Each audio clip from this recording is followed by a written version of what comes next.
Hello, everyone, and welcome to the town hall to launch the Financial Commons. We're just so happy to have you all here with us.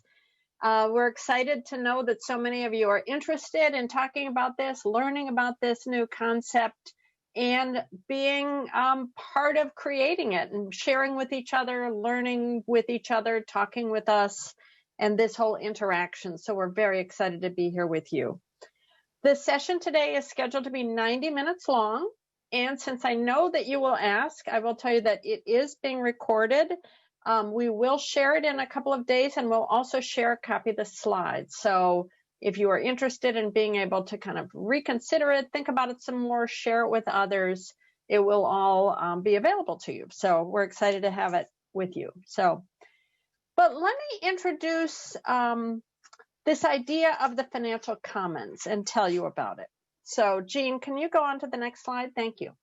So first of all, let me introduce myself. I'm Kate Barr. I'm the president of Propel Nonprofits, an organization that's based in Minneapolis, Minnesota, that serves nonprofits in that upper Midwest region with finance tools, financial resources, financial guidance, and training, as well as strategy and governance.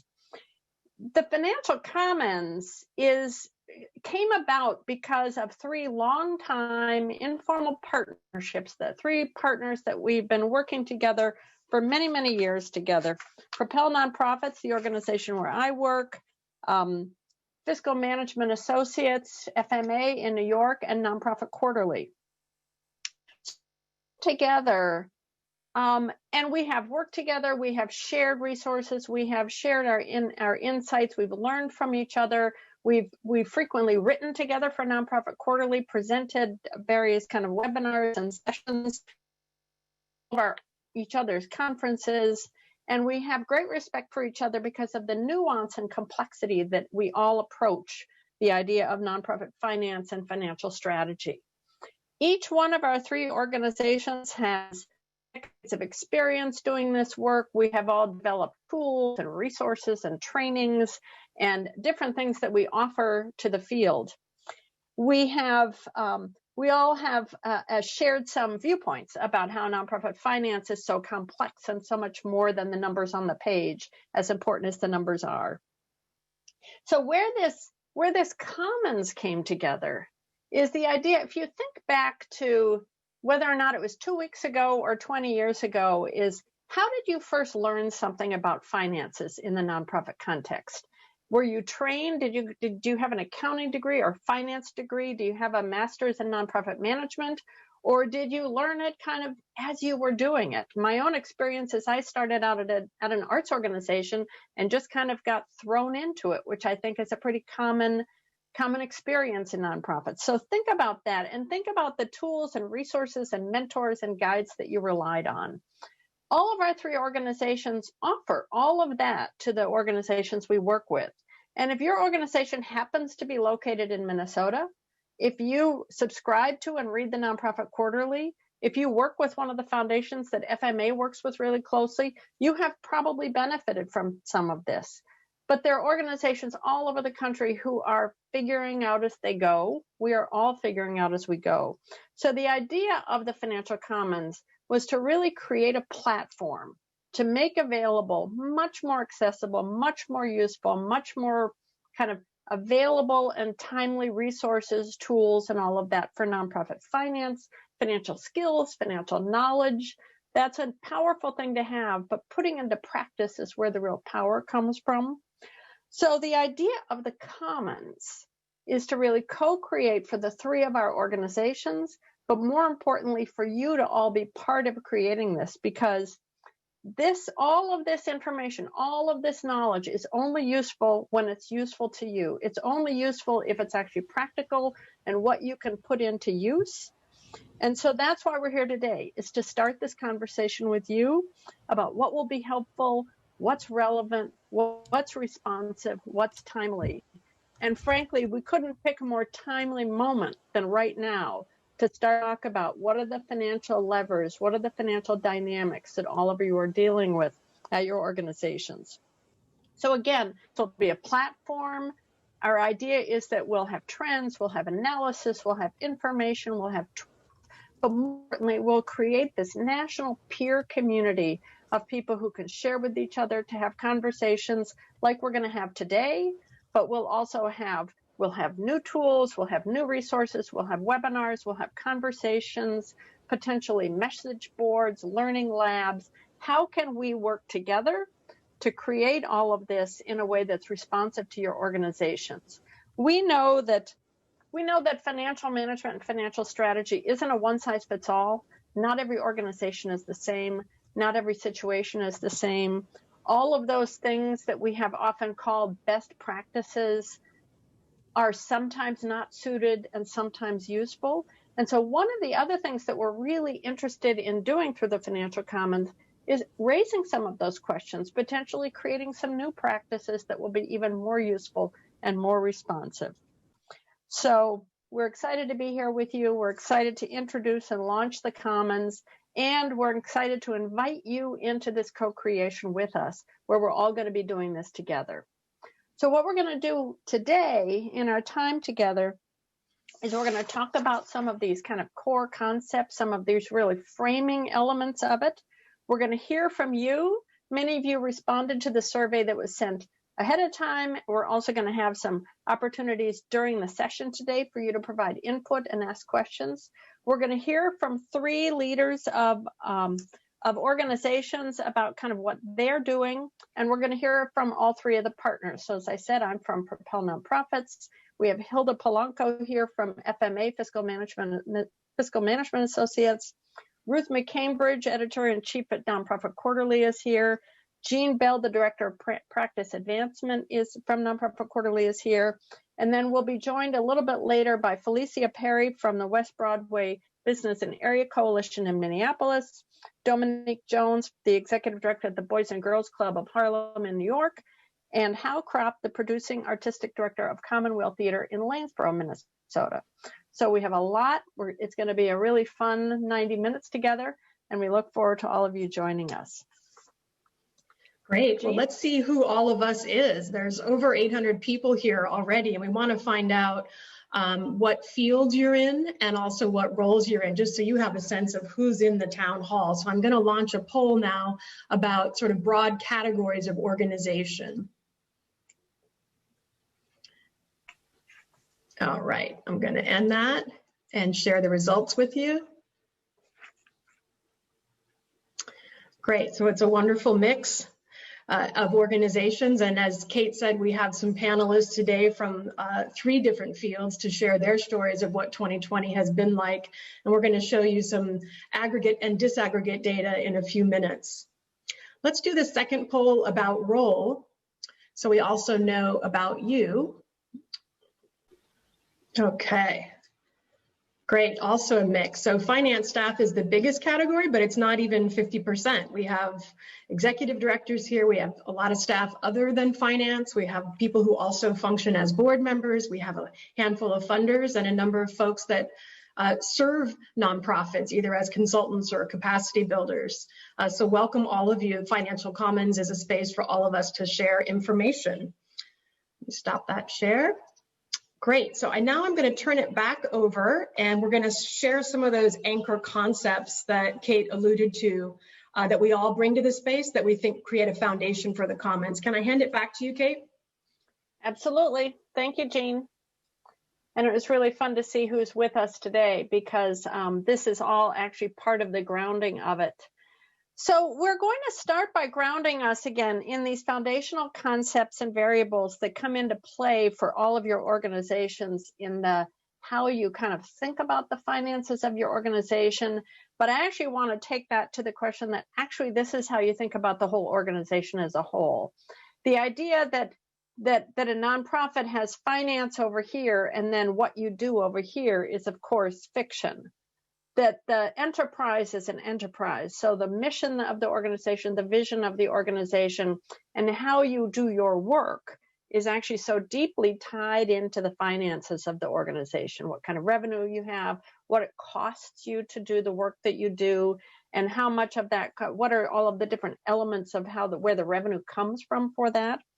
But even the whole enterprise more and more we're realizing is so grounded in our values and our mission and our vision, and how the financial decisions are made in an organization has to be grounded in those same values and mission and vision and the context in which you do your work.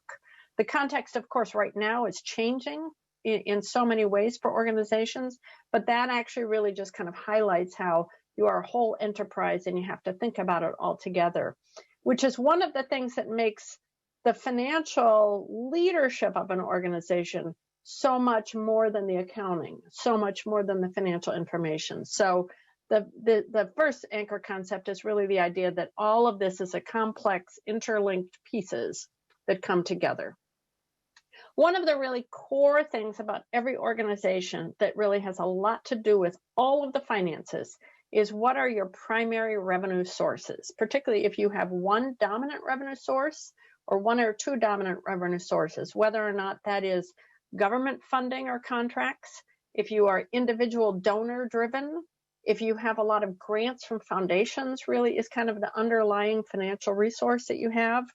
If you have earned income of some sort, where you are delivering a service that people are paying you for, or membership organization, association organization.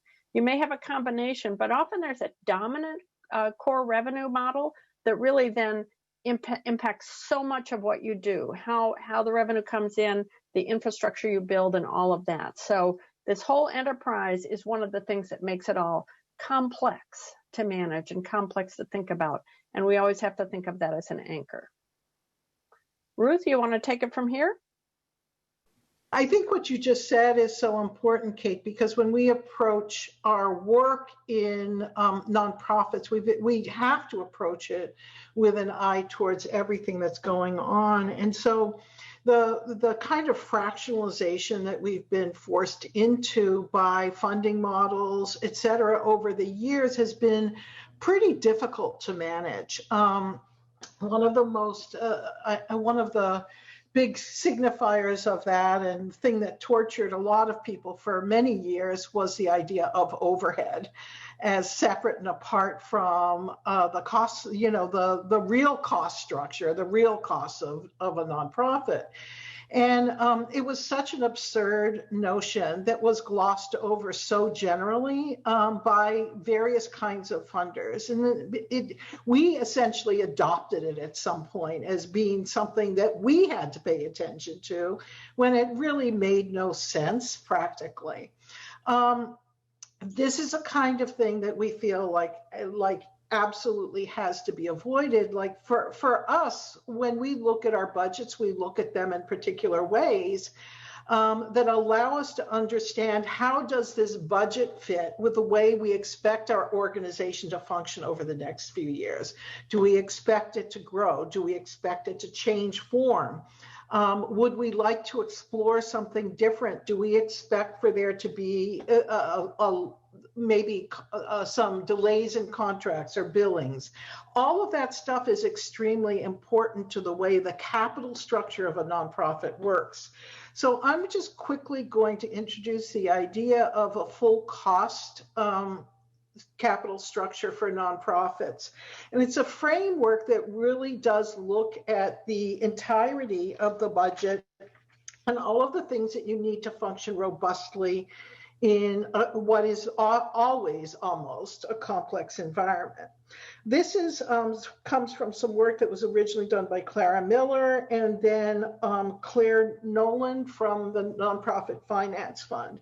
And she developed a pie chart, which is presented in a webinar called Why Funding Overhead is Not the Real Issue, that looks at all of the different kinds of capital that a nonprofit needs. And these include, and I really do recommend that people look at the webinar for a clear understanding of what all of these are. An understanding of our total expenses, direct and indirect together, those are our core expenses. A need to provide for change capital in case we want to look at changing the shape or size of a program or even eliminate a program. Sometimes that can cost a good amount of money. working capital, which really allows for cash flow, particularly if you're highly contracted and you're going through a period when government maybe is not paying on time, or you've counted on a particular grant that's been delayed. Those kinds of issues are particularly acute for a lot of organizations. And for that, you need, of course, cash flow projections. So each one of these elements of the way our capital structures are developed, they all require something from us. Reserves, which, of course, we're constantly told how much we need to have in the bank, and none of us pretty much do. But we need them in order to be able to kind of make it past periods that are a little rocky. And then two areas that I found particularly interesting is the service of debt principal and fixed asset additions. When you add all of these together, they actually give you a sense of what it really takes for your organization to function. It's that whole price tag, it's that whole budget that funders need to understand, not the various pieces of it. They shouldn't be allowing themselves to select one piece or another. Each organization has a very unique capital structure. And it's important to understand your own, not just pick up one from another person. I may have nothing in terms of fixed assets, or I may have too many fixed assets that have to be served. And it's important for me to understand the details and the tailoring I have to do around that. So again, it really has to do with understanding your own organization. But to understand your own organization, there are these wonderful accessible tools that you can use to do that. And so that's the idea of full cost frameworks. Thank you, Ruth. I'm Hilda Polanco, and I'm the CEO of Fiscal Management Associates. And in our work, I want to echo what Kate and Ruth have said, and also add that we believe strongly that in order to be able to reach that healthy, sustainable business model, we need to really bring together a set of values and practices that really enable the organization to remain financially strong. And when we think of values, we think, of course, of being mission-centric, but equally as important is this idea that we bring to financial management what we bring to our organization's overall decision-making, and that is a value of equity and inclusion, of having the right voices at the table to make the most informed decisions. We also at FMA feel that financial management and financial strategy isn't neutral. We make choices, and our dollars, our budgets, are really the greatest expressions of our values. And so when we make choices around compensation, around quality of work environment for our teams, those are reflections of our organization's values and vision for our work.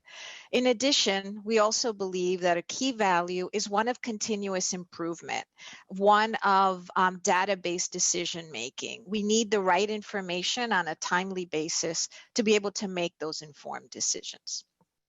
In addition to the values, we think there are some pretty important practices, and I appreciate Kate's observation at the beginning that best practices aren't really the same for all, but we want the right practices and practices that are going to give us the greatest outcome with our resources. And some of those practices really focus on things like planning.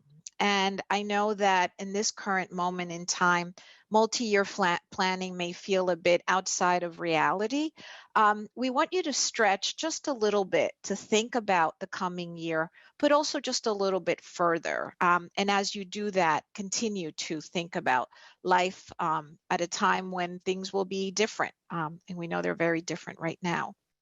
On the planning phase, For the past 9 months, I would say we've been seeing tremendous amounts of scenario planning happening. I feel like scenario planning is a window into the soul of the nonprofit's financial condition.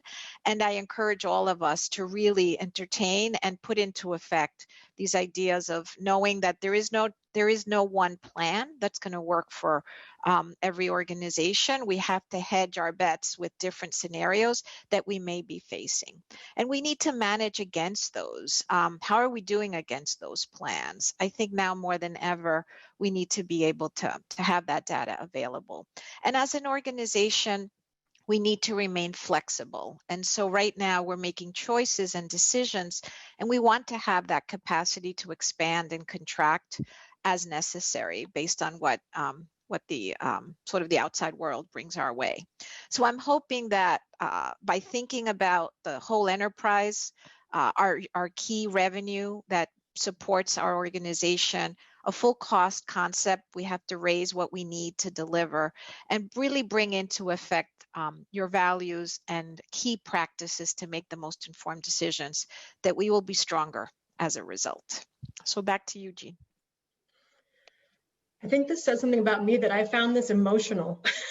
Like I feel like moved by the three of you laying those out. Part of the spirit of the Commons, I think, is like we know these things, and if we can bring them together and reinforce them with each other, there's such power and agency for the smallest organization to the largest. But I love the mix of values and practical thinking that go into these anchor concepts.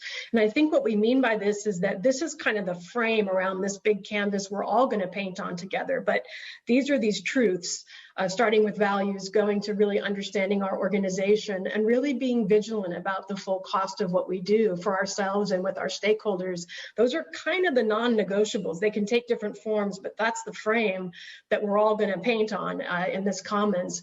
To go to a practical point, to pick up on Kate's, let's take a poll about the primary revenue streams in your organization. I'm going to launch this poll. And so you're picking two, because often, as Kate referenced, there are two, maybe a primary and a key secondary. And so I'll let you tell us and tell your colleagues which are the core revenue streams that so greatly influence your financial management and leadership. Interesting. So we have a lot of foundation-funded organizations where foundation money is one of the two sources, but it's a pretty good mix there of the core revenue types in the sector. And of course, we don't know which is primary or secondary, but these are the two largest as they're represented across the folks participating today. Thank you for that. So now what I'd like to do is share with you a little bit about what you told us. Thank you to all of you. There's over 400 responses so far in our pre-event survey, and we're going to include that survey link also in the follow-up email. So if you didn't get a chance to take it, we hope you'll contribute to this data. But I checked it again this morning, and the relative percentages don't seem to be moving too much. So I think we have a pretty sizable sample. And what we wanted to just underscore in terms of context for launching the Commons in this incredible year is the confluence of forces that you all have been dealing with, and share with you as a total set how impactful these forces were. So we asked you to rate 4 forces: the COVID and shelter in place dynamics, the economic downturn that spilled from that, the accelerated movement for racial justice that we're experiencing this year, and also the fact that we were in an incredibly important election year, and see how those affected you. And you can see that the darkest green there is a whole lot of impact, and then the next one is a good deal of impact, and then it goes down to somewhat of impact, and then very little impact. So an easy way to look at this is to take those first 2 bars to know that there was a significant impact. So you look at COVID and shelter in place, it's, over 80% of you said that that had a good deal or a whole lot of impact on your organization. Over 50% said the economic downturn had a huge impact or some impact. Let's see, around 45% said that the accelerated movement for racial justice had a significant impact on the organization. And then you can see also for the elections, about 30%. So what a year in terms of any one of those things. But the confluence of them, as we all know, is just dramatic and has forced and inspired. So it's challenging and opportunistic, has forced and inspired an enormous amount of change across organizations. So we wanted to share that and normalize that for you. But as we know with nonprofits, many of us are counter-cyclical to the economy. We saw that in the recession. Now, none of us know what's coming next year, so we'll find out in the comments if these numbers hold. But when we asked all of you, if your revenue for this current fiscal year was up, flat, down by up to 15%, or down by 16% or more, these were the numbers. And you can see that for half of us, or more than half of us, our revenue is either higher or flat this current year. Now, again, we know that that's still some performance from previous years, fundraising, et cetera. But nonetheless, some of us did not feel a negative financial impact or have not felt one yet. And you can see that 21% of you responded that your income for this fiscal year was down 16% or more. Ruth, I saw you turned off your mute. You're welcome to comment on any of these data slides because I know it makes you happy. Not happy in terms of the data, but the data being here makes you happy. I know. But let's take this revenue question, and we don't have time now to go into all the subsectors, but just to give us a sense of how much the revenue model and the mission type, the whole enterprise that Kate talked about, affects just the variable of financial performance. Let's look at these three subsectors and how they answered that question. That same question of, did your revenue for this current year go up? Was it flat, down by 1 to 15%, or down by 16% or more? The most dramatic there is the arts, which unfortunately, also struggled mightily during the recession. Those discretionary fee-for-service kinds of mission types really, really struggle. Here you see that 60% of the arts organizations said their current fiscal year revenue was down by 16% or more, whereas only 14% of advocacy organizations and 16% of human services had such a dramatic decrease this year. So we are one nonprofit sector, but we are not one business model, right? We have very different revenue models and very different hits and impacts and even counter-cyclical growth that we see in times of such challenge as 2020. Can I intervene here just for a second? Yes, I knew you wouldn't be able to resist. I can't. We did do a study of what happened during the Great Recession, and it's not too far off from this. In fact, it's very, very similar, with the arts really taking a much heavier hit than most other kinds of organizations. And with human services actually experiencing, not in the beginning, but eventually experiencing even an upturn. And that probably has something to do with a set of priorities that people have around what the nonprofit sector needs to do when we are all in a crisis. But it also, it's important because I think one of the things that figures into the way where the arts is right now is not just that it's the arts, but that it's in congregate settings in a lot of cases. And that's been heavily impacted, not just by the people's finances, but by the safety measures for COVID-19. And so it's this kind of double whammy on the arts right now. But I think I was saying earlier that I think if we looked into human services and looked at the organizations that can only deliver their services or primarily deliver their services in a congregate setting, we may see a lot of the same kinds of dynamics. So it could be that many human service organizations would actually be a little higher, and that certain kinds of human service organizations would be experiencing more of the same kind of hit as the arts is because they're seated in congregate settings. And so that business plan actually makes a huge difference to where you end up in terms of your revenue. Absolutely. And I'm now remembering Kate's comment on a recent webinar we did about one of your clients who implemented telehealth in 6 days after talking about it for 3 years, right? You know, the level of adaptation that folks went to be able to deliver services in the human service category, if they could. But to your point, there are some that simply technology is not going to be able to allow them to provide that service. Let's look at one more of the data points, and we'll share the full data set with you also in the follow-up email, but just to get a sense of the degree of really on a dime change. And you think about it aggregate across the 850 folks on this call and the thousands of organizations. We asked you, have you this year put a program, this is the point on the left, either on hiatus, have you innovated one so that you could deliver it, have you decided to close permanently one, or none of these? Okay, so it could have happened, multiple things could have happened. But 77% of you said that you had already innovated a program so that you could continue to deliver it, right?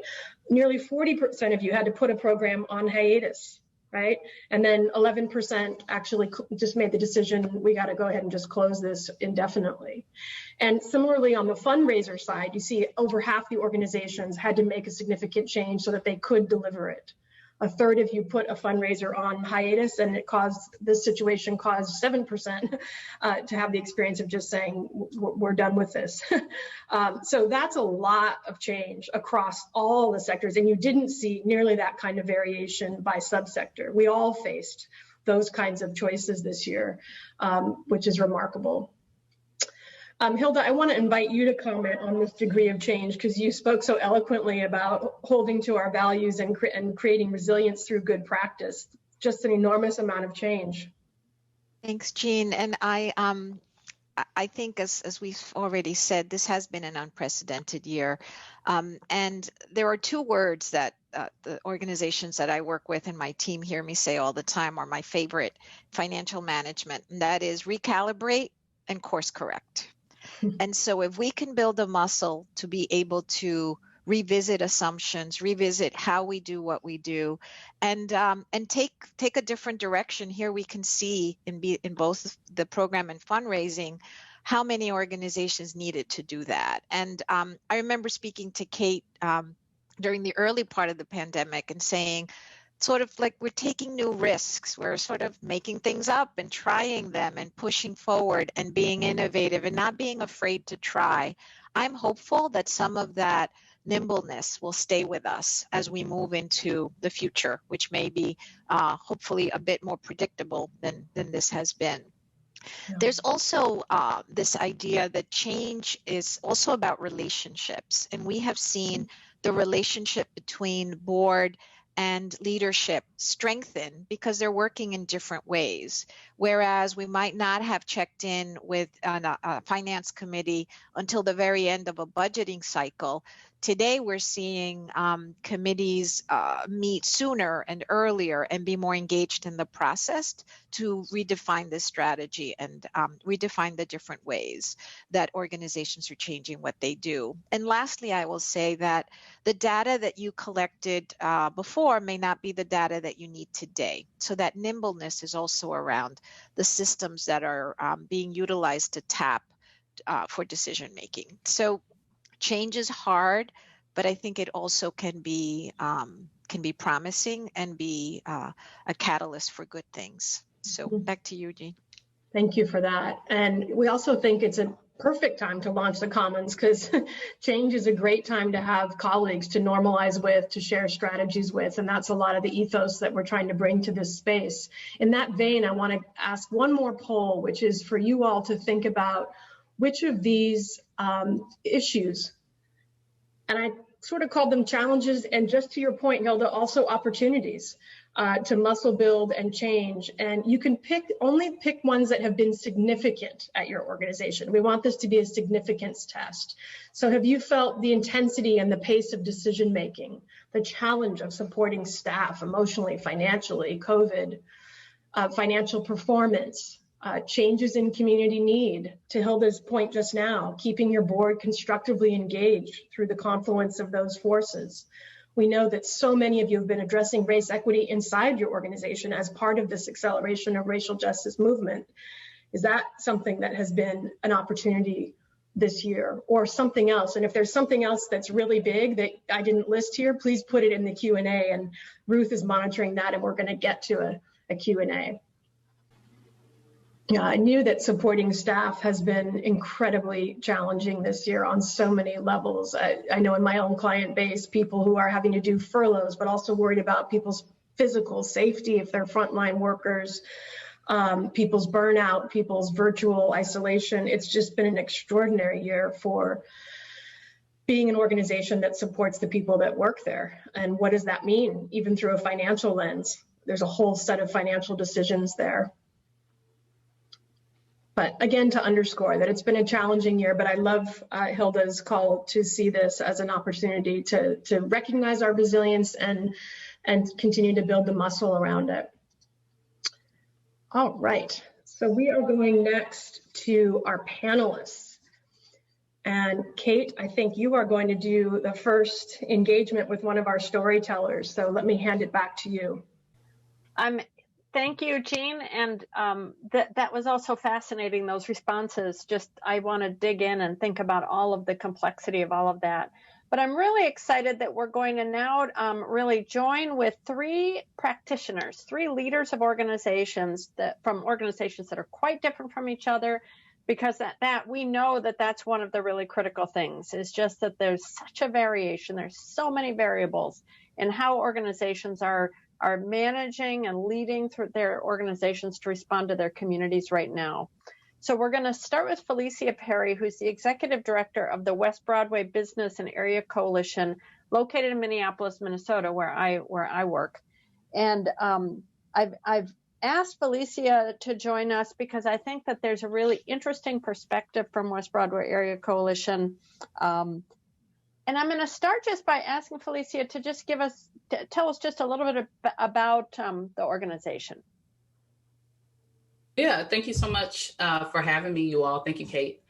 West Broadway Business and Area Coalition, we're a business association located in North Minneapolis, 55411 zip code.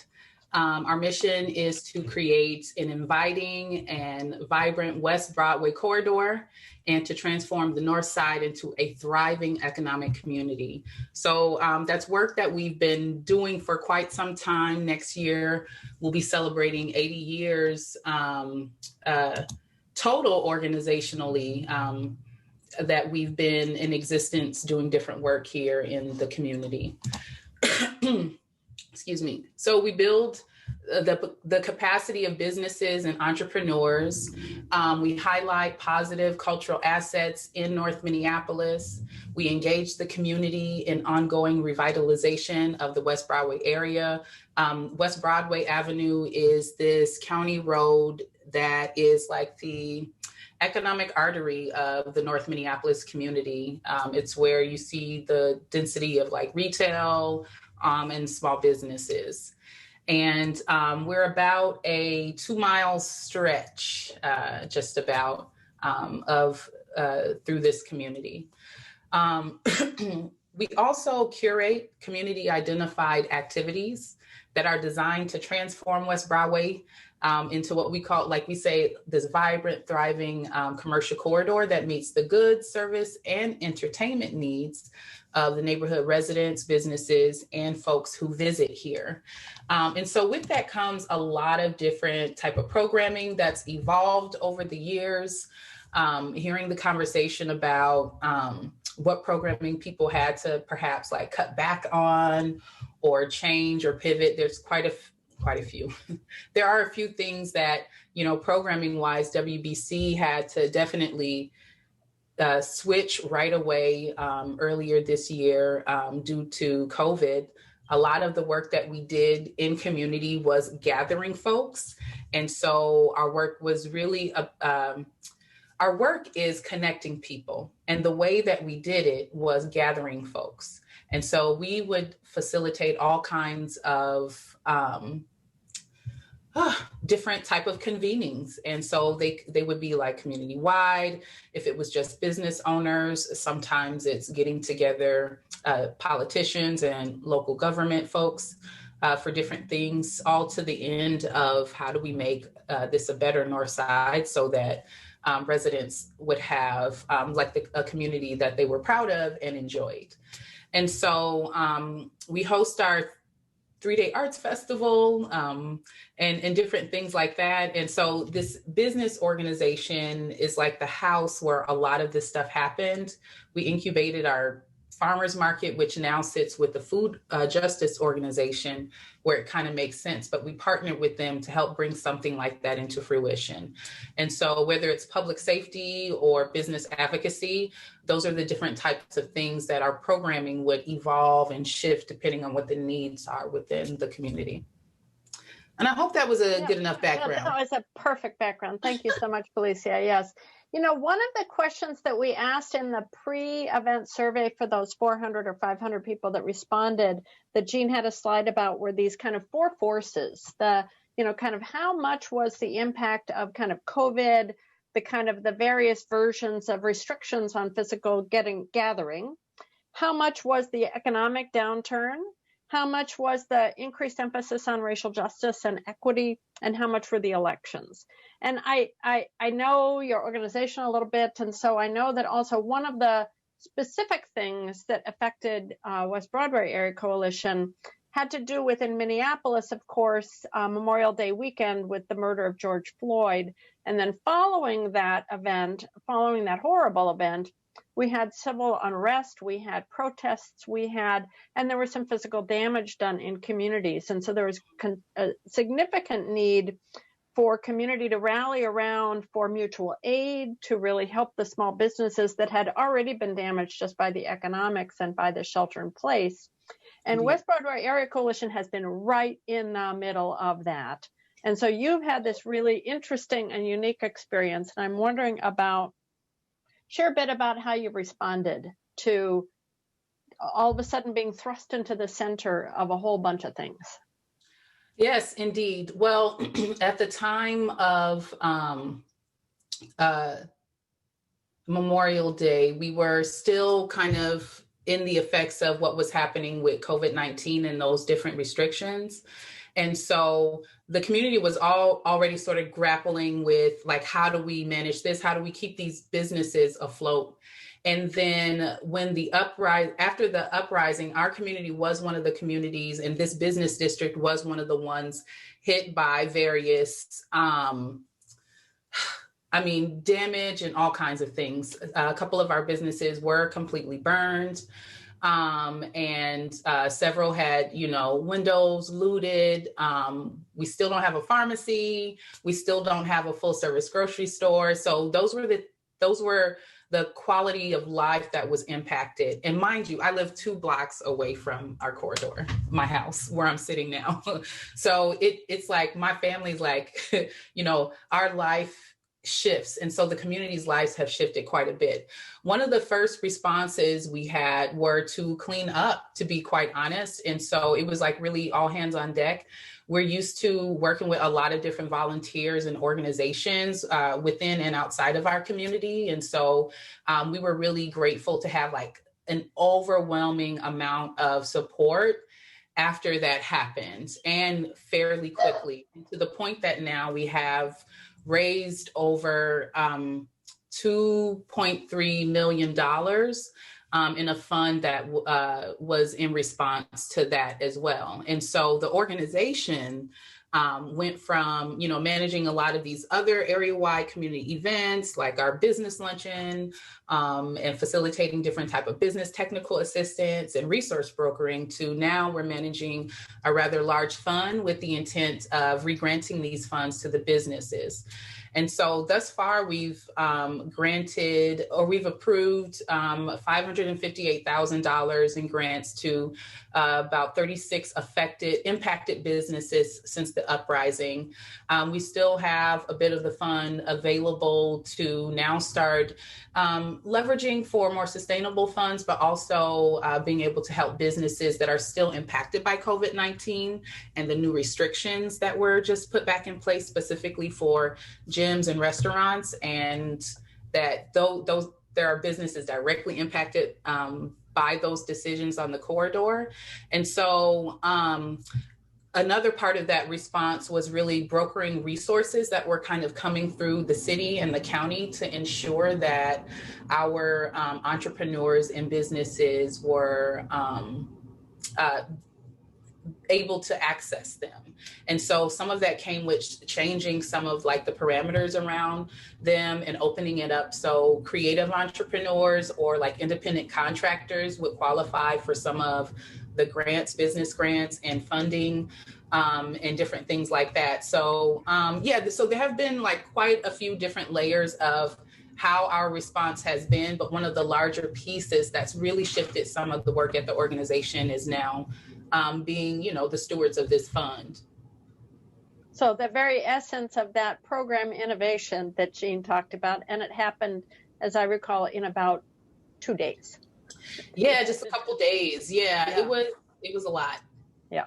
And so we've been utilizing support at Propel in order to manage that. So one of the things I should say, because I saw a question around somebody with like a smaller organization, and that's really WBC. I was the only employee when all this happened.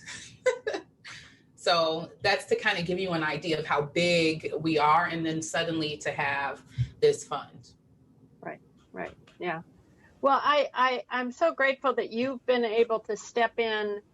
I mean, your leadership, really, the fact that you already had a lot of leadership skills, a lot of leadership ability. I know you're an artist yourself, and so you certainly have an understanding of creative process.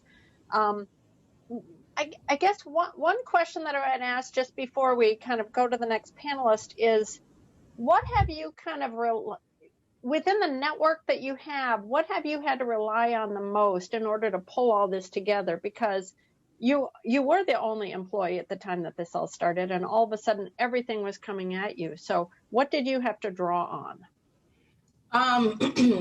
Actually, there are really amazing folks within North Minneapolis. I sort of first kind of went to, and they were, just there by way of we all kind of live here, work here.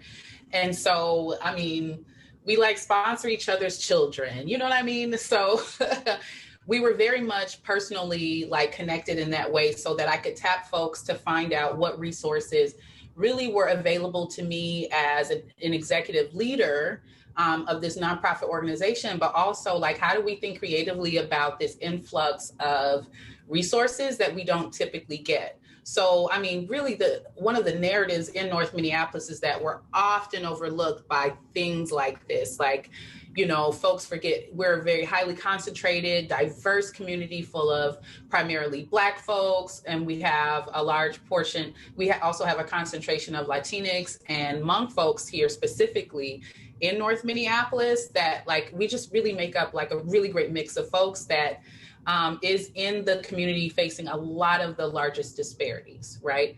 And so to then have an influx of support, which was like really overwhelming in the beginning, I really kind of had to lean on folks to like help me navigate through that. I was also new to this position, so I had just taken the executive director role in February. So it's been a lot this year. It's been a lot, curve. But yeah, just pulling in different resources. So pulling in experts around funds and fundraising. Northside Funders Group has been monumental in that partnership we formed in number one, raising the money, and then also figuring out the best ways to ensure that for real, this money will end up going to businesses in ways that help them like sustain and grow. Thanks, Felicia. That's great. Okay.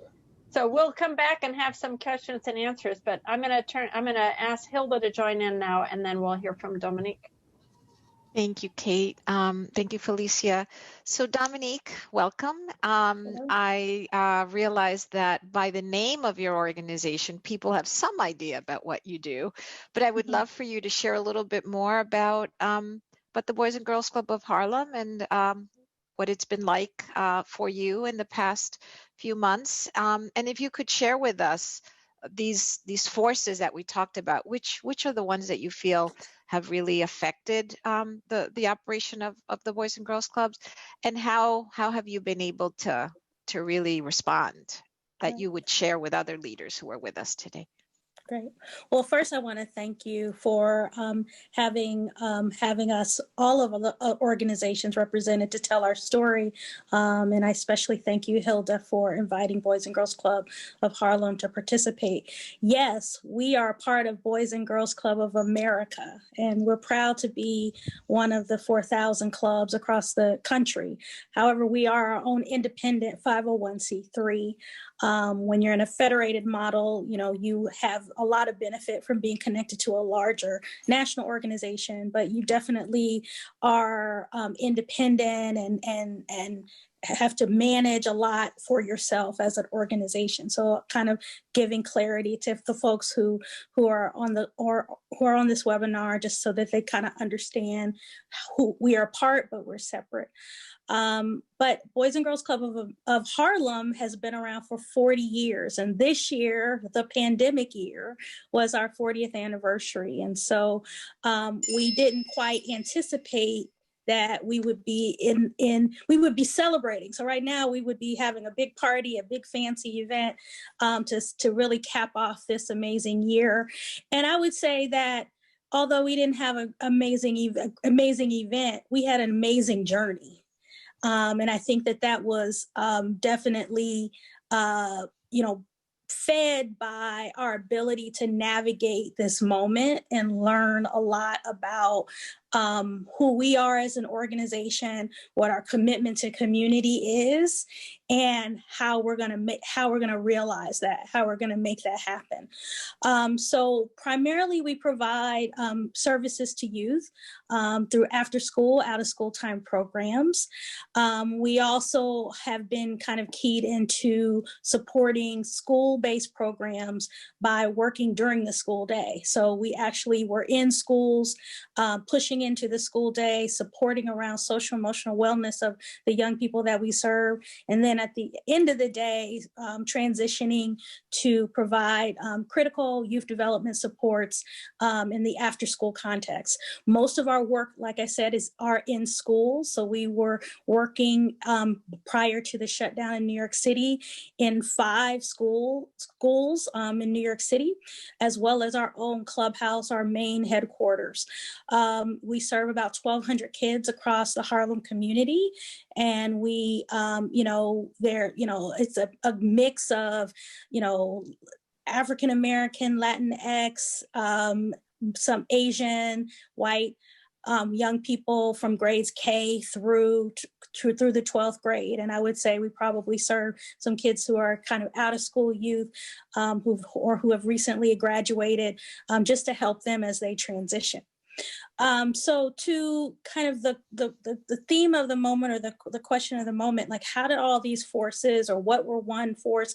There were all of those forces affected everything that we did, everything that we experienced. And I would say that they were some of our biggest stressors, but they were also some of our biggest opportunities as well. So, when I thought about the issues around COVID-19, we were in a pandemic. We were in a community that was hardest hit. Our zip code is probably one of the top 10% of the zip codes in New York City who have had the impact of the virus. But at the end of the day, because we were well positioned as an organization to respond to the needs of the community, it positioned us to be able to leverage real opportunities to get resources out to families, individuals, or kids that needed them most. So I think that COVID-19, we don't want our families and our neighbors to experience this terrible, terrible virus. But we also know that we are here to step in to be able to support those families based on all the different effects or the impacts that was made. I think that what it also did was it shut our programs down, but it helped us to revision what our programs could be.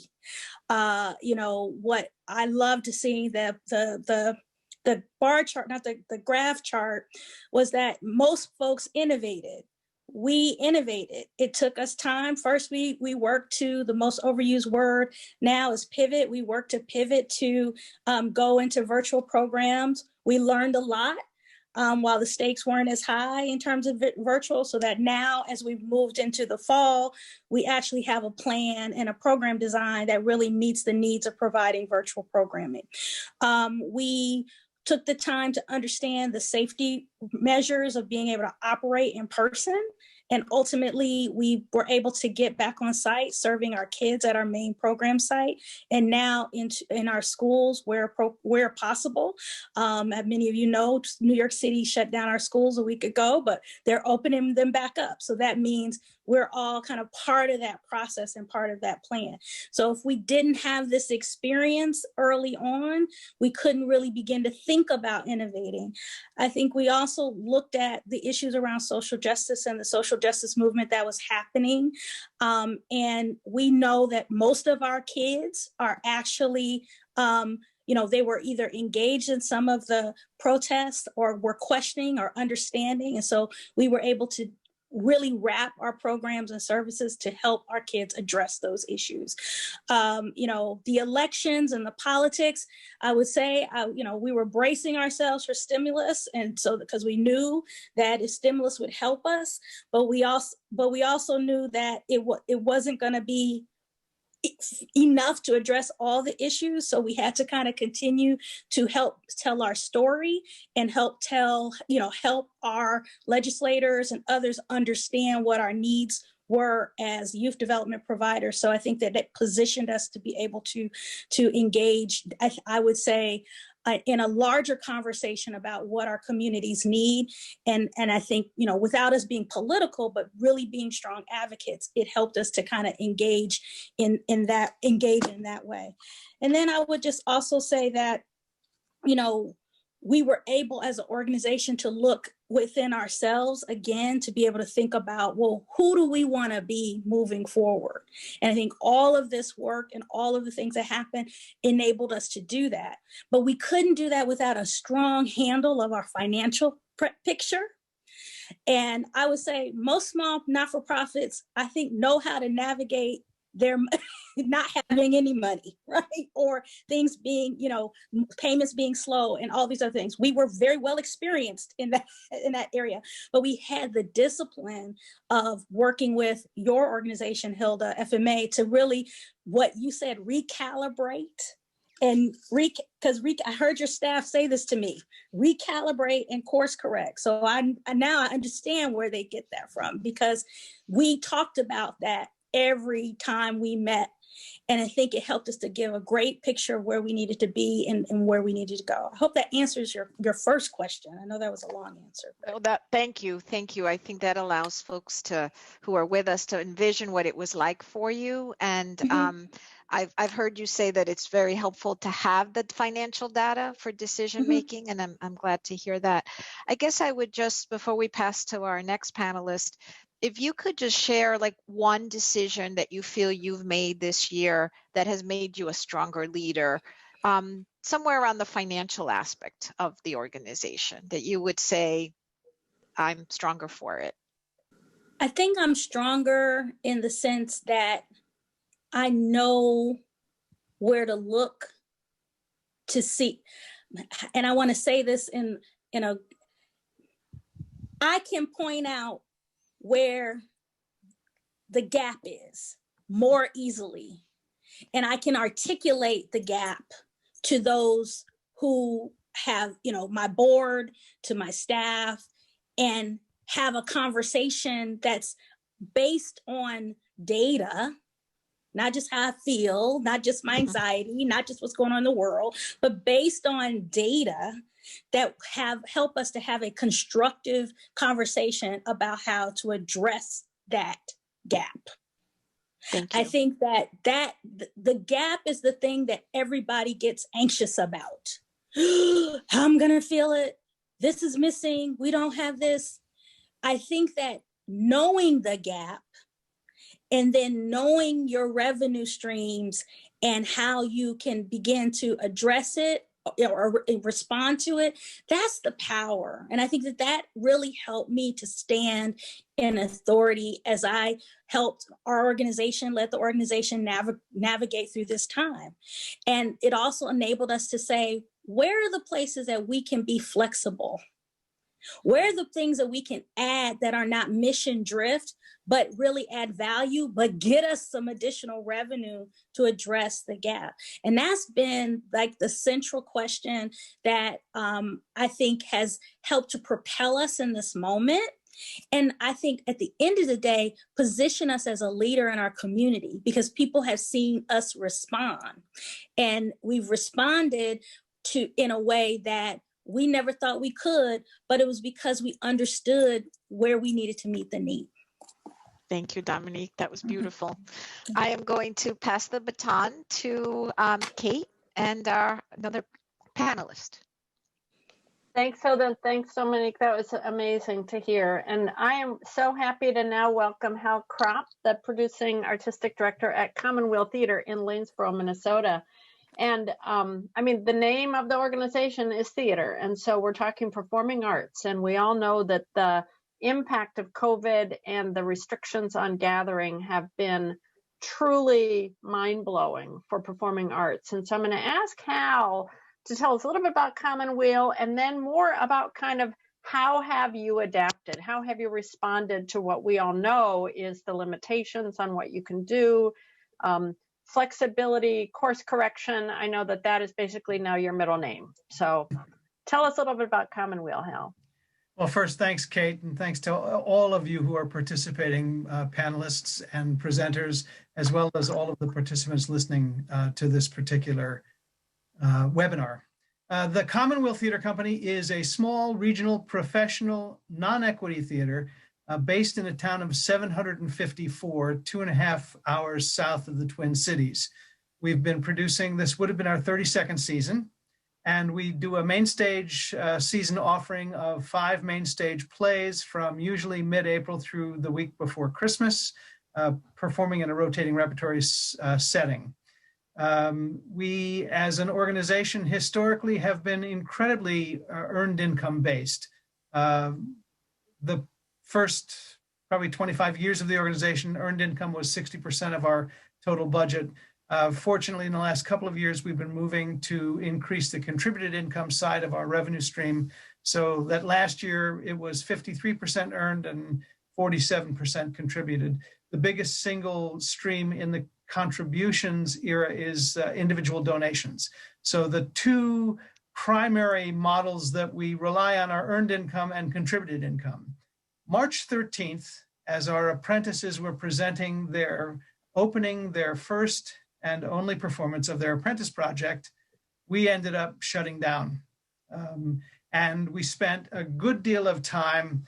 I like to say what we did was we spent the first 3 days of every week, Monday, Tuesday, and Wednesday, we drafted plans. Thursday, we listened to the governor. Friday, we ripped the plans up.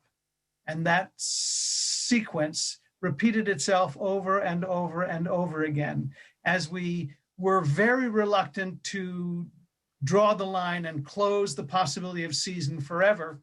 We would keep shifting the potential opening date forward until we got to October.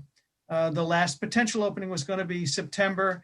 And then we thought, well, we'll let the schools open for 3 weeks and see what happens.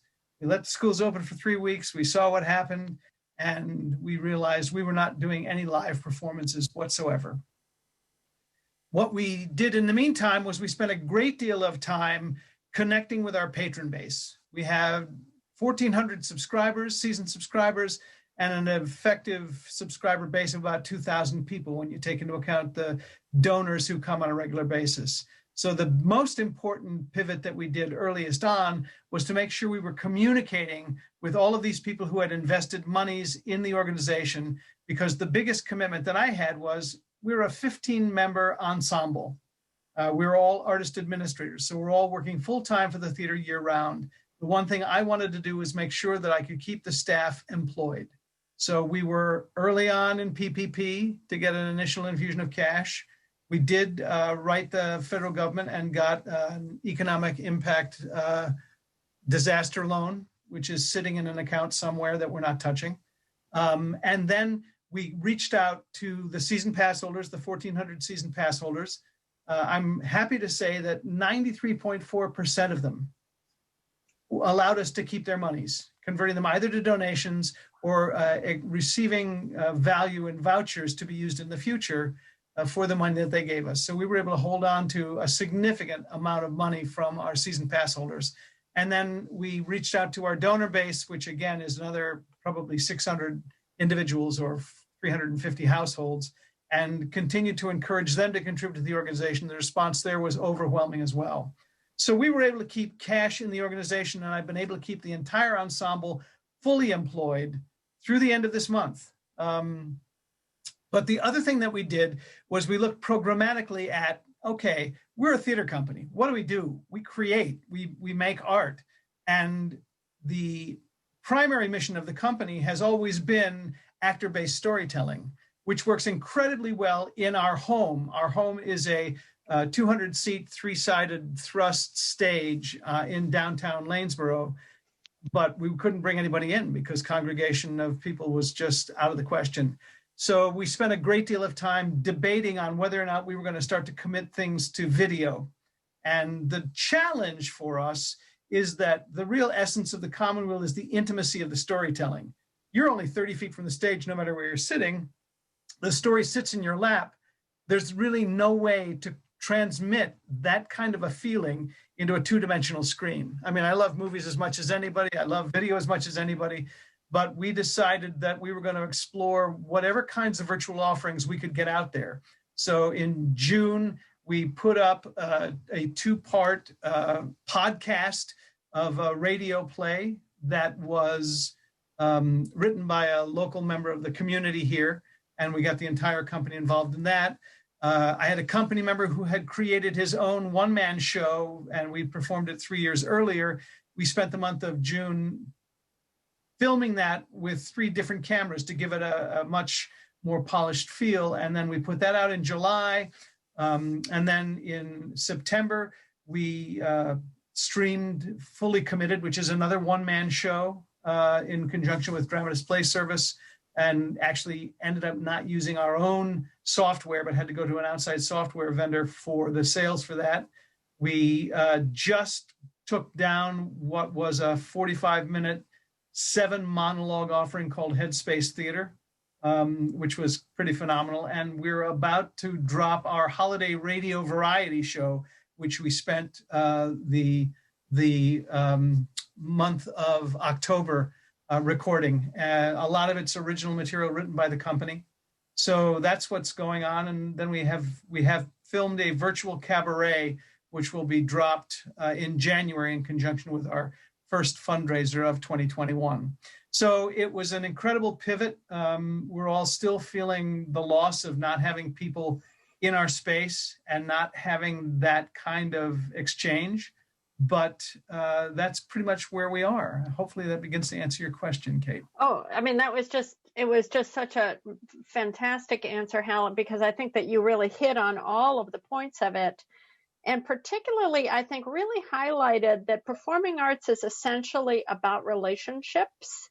And the fact that your donors, the fact that your ticket buyers and your subscribers and your patrons have stayed in with you because they know that they're in relationship to you. And how do you stay connected to them and how do you stay relevant? And part of it is by creating. And I know that this weekend you start your holiday show, which is, because it's on video, everyone who's on here could go to Commonweal Theater and participate and enjoy that piece of art. I'm going to actually shift us to the Q&A only because of timing, but I have about 100 questions for you, Hal, so we'll get to them. So, but thank you so much for sharing that. So, you're welcome. Ruth, you want to jump in? Absolutely. And I've been tracking on the questions. I encourage people to log in, not only your questions, but also your thoughts about how you are part of the founding group for the Financial Commons. And so what is it that we need to do to really make sure that we kind of optimize our use of each other as resources? And I want to say the 3 panelists. I mean, it's just breathtaking what you were able to do is so nimbly in such a short period of time. And I saw in the questions, and again, people should log them into the question and answer, both suggestions and questions. But saw in the questions a lot of kind of how exactly did you do this? Who did you engage? And particularly, I think Dominique and Felicia, you both, and Hal, you all talked about going out before you came back in, you know, that you had to actually be out among your partners and your community members before you could come back in and do the financial planning. And then what does that look like in terms of your ability to report to that community, to your partners? Does it make the work more, does it require more of you in terms of outward transparency? And I mean, I think both Dominique and Felicia talked about really being able to translate information into usable, into something that's usable for people to make decisions. So could you talk a little bit about what that process was like, the going out and then bringing all of that information back in, and how you financed it? I mean, that was one of the questions that we got was, you know, at the point that you really don't know where your next meal is coming from, how do you finance such a huge effort? How we finance it, that's such a great question. There were a couple of things that happened in my case. There was this real huge, I say overwhelming rush of benevolence after the uprising. And so, and to be quite honest, some of it was actually quite oppressive because it was just a lot. To be quite honest, it was a time in my life doing this work, I didn't know if I was cut out for this, because you would think I would get excited about these millions of dollars coming in, but like the way that it happens and the way that some funders even approach you about like, I got money for you, but like I need all of these strings attached to it. Like really navigating that was a lot. So I depended on various organizational partners that like relationships my organization already had. So, you know, learning, you know, tapping into my board members around like, well, okay, well, who normally supports us? Because like, we didn't have funding this year. What happened? Are there relationships we needed to like rebuild? So even before the uprising, like after, you know, I was already like in this, relationships were already important. So what happened was after that, they came to me saying, hey, I recognize, or some people had a history with my organization and said, you know, I realized this, and this is what I know is available. So it was really just a lot of folks. I had funders bringing me other funders. One of the things I did do was like, okay, literally after the uprising, I was outside cleaning up and making a call for volunteers. And two of my funders were standing right there next to me, not because I called them and said, come out here, but because they had that commitment to this particular community. And so they knew that we needed help and they were there. They were just there with bags and gloves like everybody else, not sure what to do. But what actually happened that day, those were the ones I turned to and said, well, people want to donate. You all handle money, help me handle this money. And so fortunately, you know, that was Northside Funders Group, and Sarah Klein actually runs that org, which has like these funders connected to it.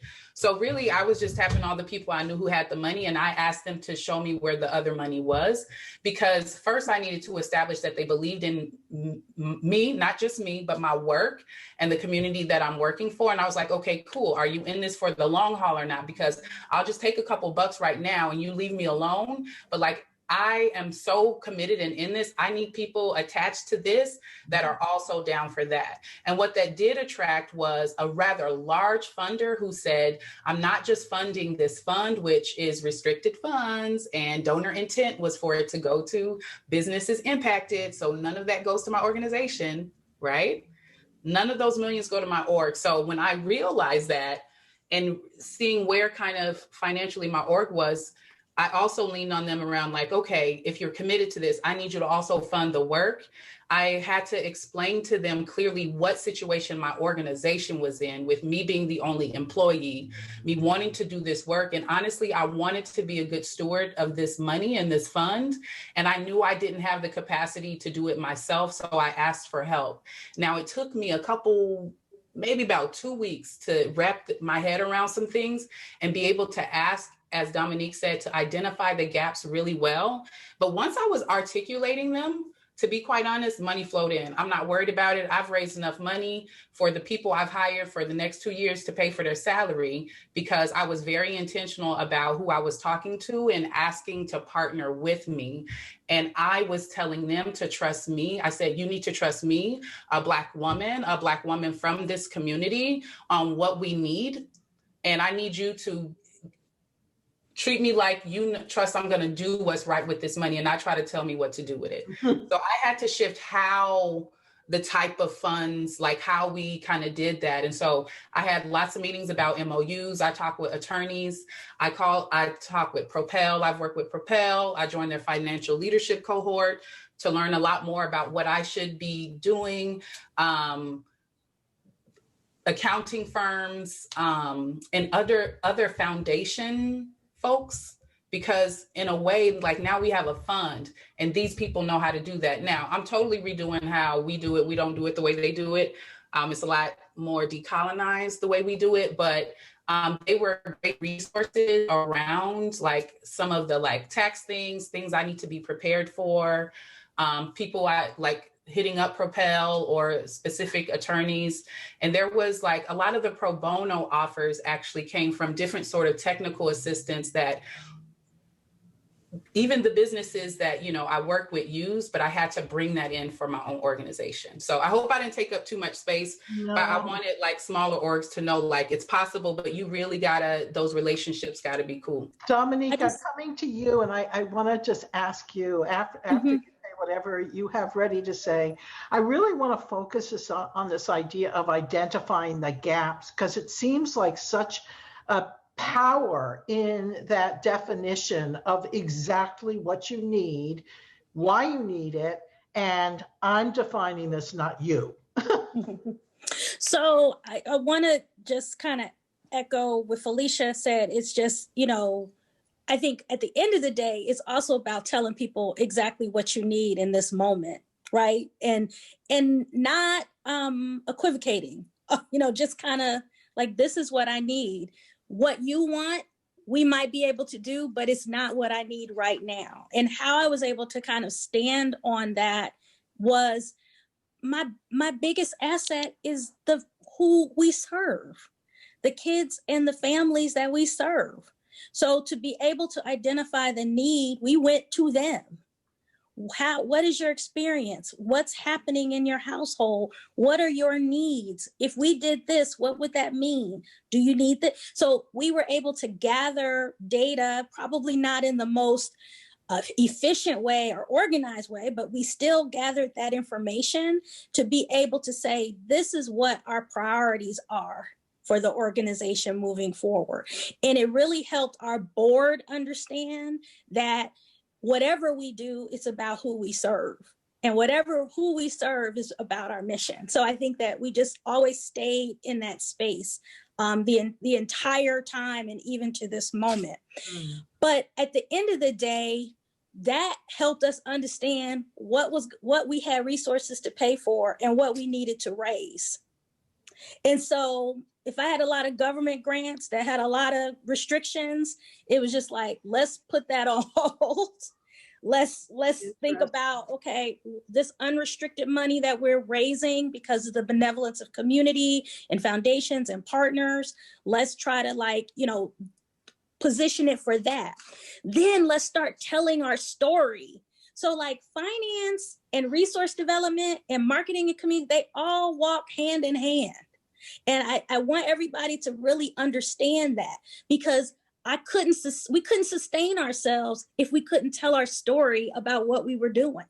And once we told our story, then our other funders said, oh, you're doing that?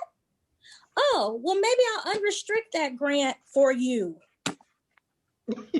it was like, oh, you're giving out emergency food. Okay, do what you need to do in this moment. Right. And I think that is a part of the gap, helping fill the gaps, is helping people understand what the need is. Perhaps And then, it's a moment when we can retrain funders to stop prescribing things to organizations that, kind of have proven themselves. right. And I think that they're starting to see that, that you're definitely going to have accountability. So I think that that's important. I think our funders, we don't do good unless we're accountable to it in many respects.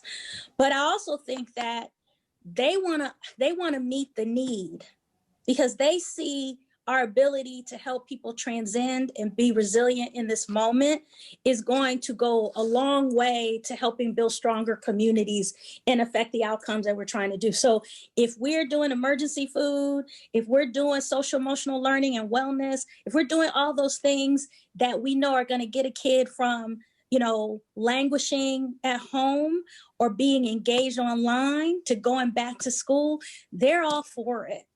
But it's about really saying, okay, this is the gap, this is the money that we need to do to make that happen.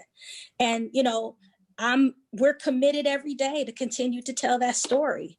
But I would say all of those areas, they walk hand in hand. And, I think whatever resource, and you asked the question, how do we pay for a lot of sweat equity? Mm-hmm. A lot of working overtime, a lot of, and I think as we as committed executive directors and you have committed staff, people are going above and beyond because they believe in the mission and what we're doing. So I think that that's central to this moment. And I think it's going to be central to sustainability of our organizations.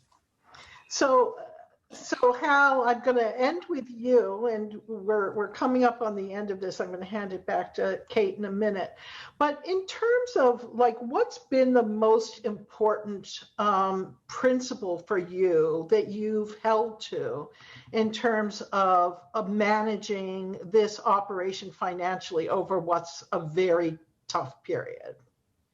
What is it that what do you think that you have learned about yourselves as a financial enterprise, and what's the principle that you really cling to? Well, I think thanks for the question, Ruth. The principle is, as I think both Felicia and Dominique have stated, know what your story is, be able to tell your story, and articulate what the need is that you are serving, because that's what people will give to. I think the biggest principle that I've learned is the value of great staff, frankly, because when we created the Commonweal and its organizational structure, the reason that the artist administrator model is in place is because I wanted to break down any kind of balkanization between finance and marketing and artistic and development. And I'm now at a point where the entire staff is able to understand the holistic view of the organization, I think, which then takes us back to an earlier point that Kate had made, that once an entire staff understands how an organization functions as an organism, it becomes incredibly easy for anybody to pick up the phone and thank a donor. It becomes incredibly easy to be able to turn around and say, hey, this is what we're doing, this is why we're doing it, and it's really beneficial. If you'd like to see us be here 5 years, 10 years down the road, this is the kind of support that we need, and we need a commitment. And that's really just been reinforced through this entire period. It's such an interesting principle that if you open up the decision making, that people have so much more power and personal capital to give. It's really, kind of something that you have to almost experience to understand. But I want to say two things before I conclude, which is, one, I feel like there's some unfinished business that we have to attend to in terms of just what we saw in the surveys, in terms of people feeling like they had responded to racial justice a racial justice push. It feels like people responded to things where their money was was kind of affected, but not necessarily to things where that piece of their mission was affected. And I think that, you know, again, dealing with this as being all of one thing, and us being mission oriented, we can't ignore that people are saying that they weren't, as enterprises, affected by that. So I just want to say that and say we note it, and it's obviously something that we have to integrate tightly into this. The other thing that I want to say is that there were a number of questions about, will this suit me if I'm very small, if I have no staff, never mind one staff. And our intention is to make this useful for absolutely everybody. As long as we know your needs, we will try to work tools and information to make it suitable for that. And with that, Kate. Well, thank you, Ruth. And I'm going to kind of wind us up so that we can finish as kind of promised, more or less. First of all, thank you to the three panelists. I mean, I think that we all have our minds blown and have three new favorite people and people to admire and respect. And I will also say that in a way, this was in a way the perfect launch for the Commons, because if you look at the Q&A, and we will all be digesting that and looking at the questions, that is exactly the kind of input and the kind of feedback, the surveys that we had.